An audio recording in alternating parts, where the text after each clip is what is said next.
This will be a first impressions video going over what I think Dark Deity does best and what are some of its shortcomings to be aware of at this time.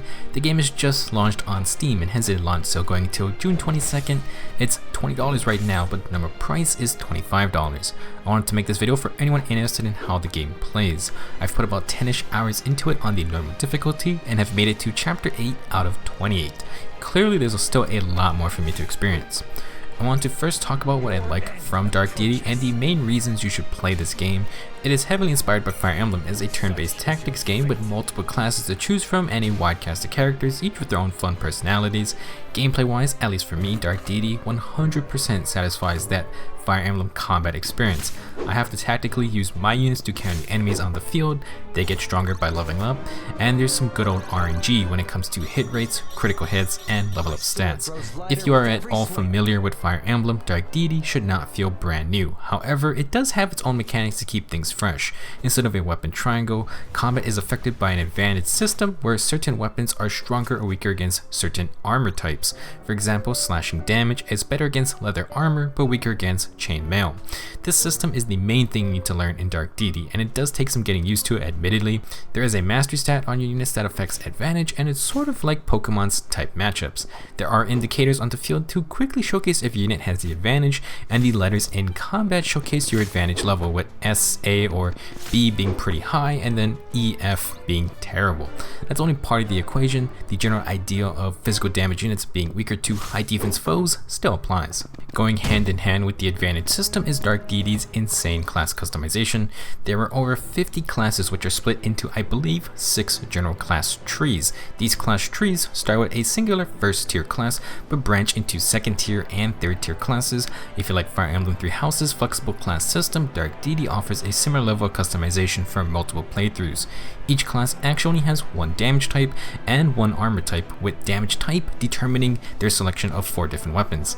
In general, red weapons are your powerful weapons, blue weapons are about finesse, aka high crit rate weapons, green is about focus, which is accuracy, and then the yellow weapons are a balance of stats, although they are generally low weight weapons, which translates to higher speed. When you upgrade weapons, you need tokens which you can buy or drop from enemies. Each weapon category has 4 tiers of weapons, and you need the appropriate token to upgrade each tier. If you change class to something that uses a different damage type, you do not have to start all over. Progression seems to be kept for the specific category. For example, if my archer has a tier 2 power bow and switches to a class with slashing damage, they would just have the equivalent tier 2 power sword.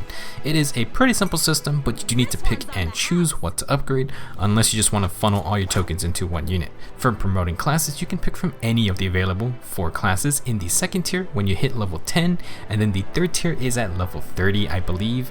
I have not reached the third tier of classes yet, however I have read that the skills each class comes with will carry over, so you pretty much like 3 houses, you can pick a second tier class to grab a certain skill to use with your endgame third tier class. A rather interesting feature of Dark Deity is that for new characters who are high enough level for second tier classes, when they join you, you actually get to pick their class. This is a bit wild, but it's neat. Also, when you do hit level 10 in the early game, you must pick a new class and promote. There is no leveling up to 20 then promoting and resetting, because levels just keep carrying over. Next up, let's discuss skills. Each class tree has a certain active skill tied to it. For example, all clerics will have heal, and the adept class tree comes with chain, which prevents enemies from moving. Some classes affect these active skills, like the second tier surge class, who increases chain range to 3 spaces, which is pretty hilarious. Every individual unit has their own personal skill to play with as well. Then you have the Eternal Aspects. Eternal Aspects are items you must put in a unit's first inventory slot, and these come with various effects like more effective healing or higher accuracy. I've only gotten 4 of these so far, and they were all on new characters. Regarding permadeath, Dark Deity instead has the Grave Rune system.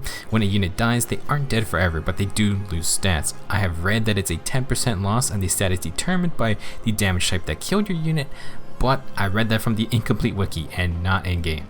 One of my units actually lost 0 magic damage because they already had 0 magic damage to begin with.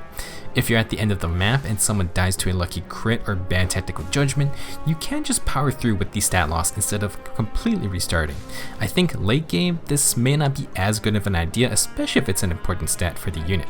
In terms of aesthetics, I think Dark Deity has done a good job with its characters. So far everyone's been pretty easy to distinguish, and you get to learn a bit more about them from their bond conversations. You can view these in between battles, and like Fire Emblem, units gain bond levels by fighting near each other.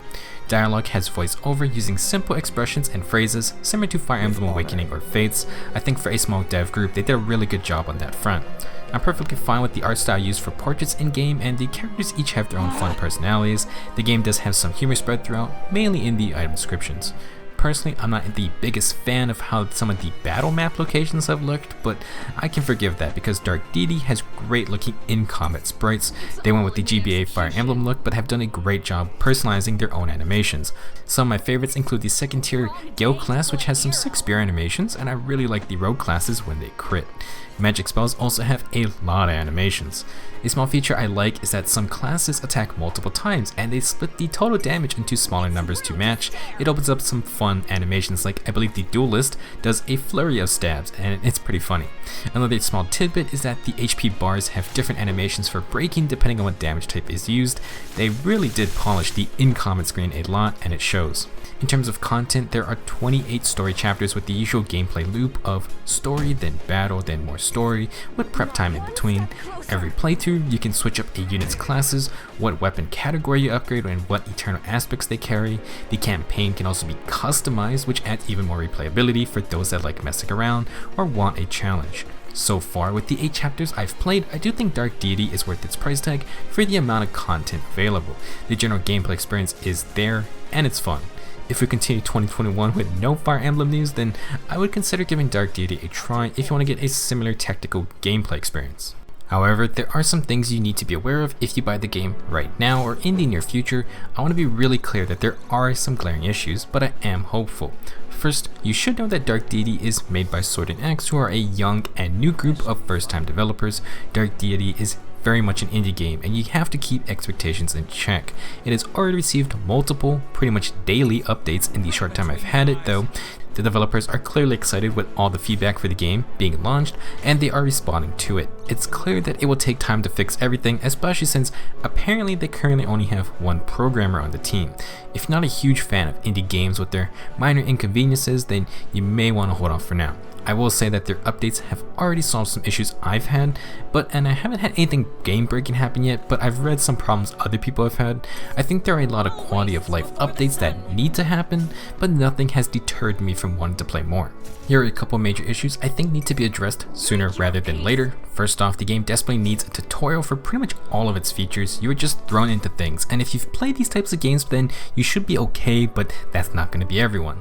Biggest issue is that there isn't really an explanation on the advantage system with the different damage types and armor types. You have to manually check those icons in the menu, which give a numerical breakdown, but if someone doesn't do that, then you would be missing out on a big part of the game. Similarly, the different weapons and colors are not explained until you get to the first upgrade screen. Only then will you see, oh, red is for power and those weapons have high might, but they also happen to have high weight. Another issue is that map mechanics have zero indication that something has happened. For example, there's a mission to stop enemies from damaging an aqueduct. It happens every enemy phase, but there's no on-screen showing that the health is going down, only check in the menu. There is also a map that introduces warp portals, and there's no tutorial or explanation on what those do. I can figure it out, but there needs to be some kind of in-game feedback there. Something that has been acknowledged by the devs is the lack of a suspend feature. If you start a battle, you gotta finish it. Otherwise, if your game crashes or you exit the game, then you gotta restart the chapter all over from your save. Not everyone is gonna play super fast, and these maps do take time to clear. I hope this feature gets added really soon.